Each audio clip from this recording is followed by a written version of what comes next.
খলিফা হারুনুর রশিদ জিজ্ঞেস করে, আচ্ছা বাহলুল, বলো তো দেখি আল্লাহরে কেমনে পাওয়া যায়? তুমি যে আল্লাহর এত কাছাকাছি হইছো, তুমি কেমনে হইছো কত দেখি একটু। তো বাহলুল কয়, যেমনে আপনি আনলেন ওইভাবে।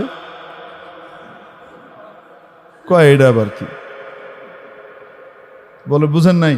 তো উনি কইতেছে, আমি বাহলুল যদি আপনার সাথে দেখা করতে চাইতাম তাহলে আমাকে কত কাঠখড় পুড়িয়ে আপনার বাড়িতে আসা লাগতো, কত দৌড়ঝাঁপ করে আপনার কাছে আমাকে আসা লাগতো।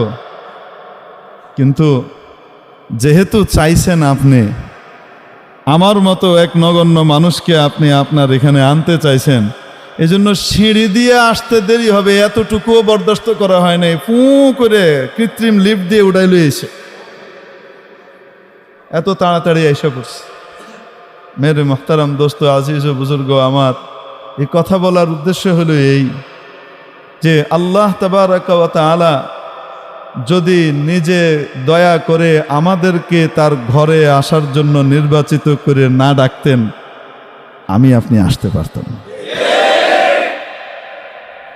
অনেক বড় বড় শিক্ষিত, অনেক বড় বড় ডিগ্রিধারী, অনেক বড় বড় টাকাওয়ালা, অনেক বড় বড় যোগ্যতাওয়ালাদের কান পর্যন্ত আপনাদের এই মাহফিলের আওয়াজ গিয়েছে, খবর পৌঁছেছে, কার্ডও গেছে, দাওয়াতও গেছে, আসতে পারে নাই। আপনি আমি চলে আসছি, কে আনছেন?